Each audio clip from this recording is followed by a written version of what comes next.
The thing you're doing right now, reading prose on a screen, is going out of fashion.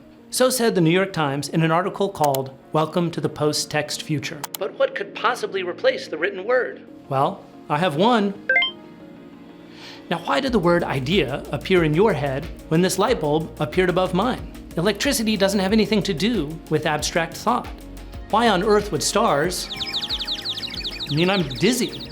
Join me to find out how our storytelling language is undergoing radical transformation in this short lecture.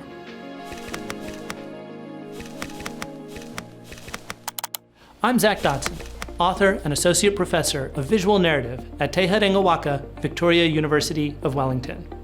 The reason you understand my is because you are literate in something other than written text. You can read visual language, and that language can be different in different cultures.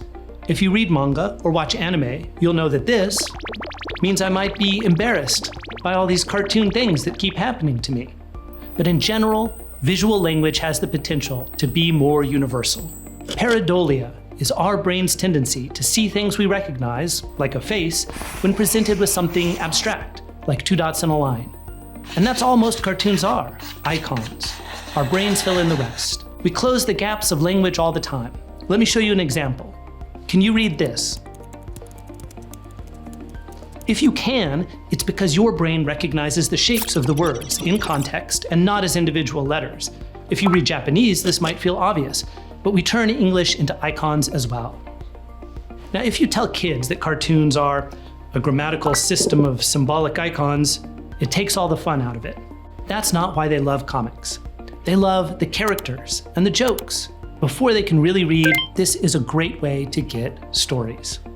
It's the simplicity of comics that allows them to communicate more flexibly, like language.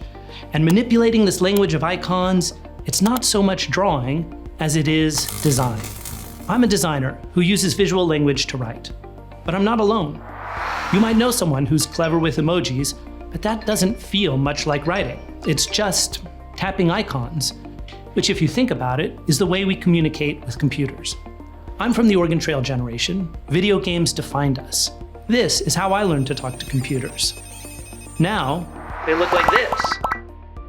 The graphic user interface fueled the computer revolution and allowed everyone to communicate with machines.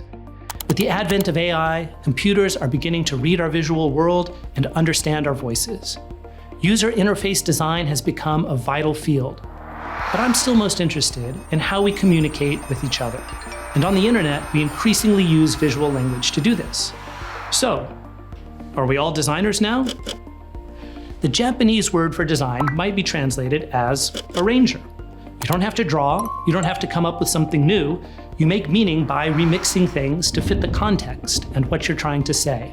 This might remind you of another symbol system you've used, one with 26 letters that can be rearranged into millions of words, then sentences, paragraphs, ideas, essays, and most compelling to me, stories. For a long time, all these stories and ideas were communicated orally, perhaps sometimes with visual aids. The Sumerian clay tablets are the earliest example we have of writing. In almost all written languages, letters were abstract symbols representing sounds from the very start. In the 90s, it was discovered that some of those symbols evolved from clay tokens. They were used to create records of trading and represented things like goats. 200 years ago, just 1 person in the world out of 10 was literate. Now about 9 out of 10 can read. Literacy is so important to us, we can hardly imagine our world without it. But we should stop to think about why we value reading so highly. Many terrible things have been written that aren't worth reading at all. It's not the medium that's valuable, it's communication. Communication beyond what an oral storytelling culture could do. Communication across time and distance and culture. There's another technology that permits that as well. The information age tops the literacy explosion. Just a few decades ago, less than 1% of the population had internet access. Now worldwide, it's approaching 7 in 10, 70%. With this bigger, faster explosion, visuals are always part of the communication mix. And not one-way communication like books or TV. Now it's interactive, two-way communication. These hyperlinked signals cross the globe, and we're reading each other constantly, including things like our fashion choices. The world is speaking in design language and responding in design language. Visual narrative is telling stories in that language. And if you want to master this language effectively and speak to our culture, you've got to study this expanded notion of what reading and writing is. Not just words on a page, but VR immersion, animated interfaces, and VFX in real time. You are already literate in these new experiences. Here, we'll help you write in this hybrid design language so you can show the world your story. Study for a Bachelor of Design Innovation at Te Herengawaka, Victoria University of Wellington.